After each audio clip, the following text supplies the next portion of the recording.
সেনাবাহিনী গত 27 মে একটি বিশেষ অভিযান পরিচালনা করে কুষ্টিয়া জেলা থেকে শীর্ষ তালিকাভুক্ত সন্ত্রাসী সুব্রত বাইন ওরফে ফতে আলী ও তার ঘনিষ্ঠ সহযোগী মোল্লা মাসুদ ওরফে আবু রাসেল মাসুদকে গ্রেপ্তার করে।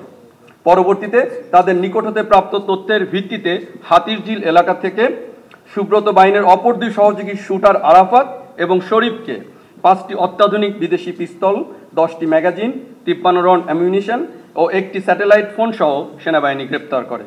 উল্লেখ্য যে সুব্রত বাইন এবং মোল্লা মাসুদ 7 সিস্টার সন্ত্রাসী দলের নেতা এবং তালিকাভুক্ত শীর্ষ সন্ত্রাসীদের অন্যতম।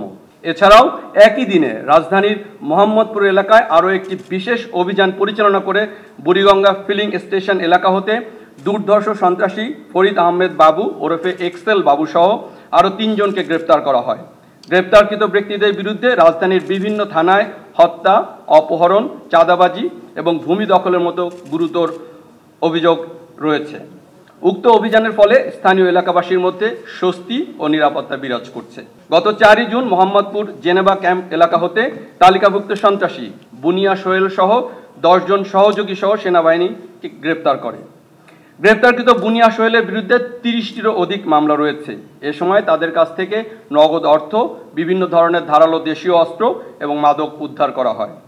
গত 5 জুন কক্সবাজার জেলার মাঝিরকাটা এলাকায় কুখ্যাত শাহিনুর রহমান ওরফে শাহিন ডাকাতকে তার 2 জন ঘনিষ্ঠ সহযোগী সহ গ্রেপ্তার করা হয়। তাদের বিরুদ্ধে হত্যা, ডাকাতি, অপহরণ, মাদক, চাঁদাবাজি সহ 20টিরও অধিক মামলা রয়েছে।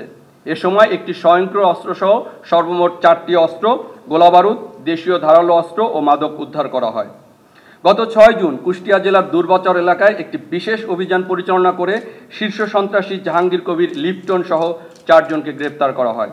উক্ত অভিযানে 6টি বিদেশি পিস্তল, একটি লং ব্যারেল গান, 10টি পিস্তল ম্যাগাজিন এবং সর্বমোট 119 রাউন্ড অ্যামিউনিশন উদ্ধার করা হয়।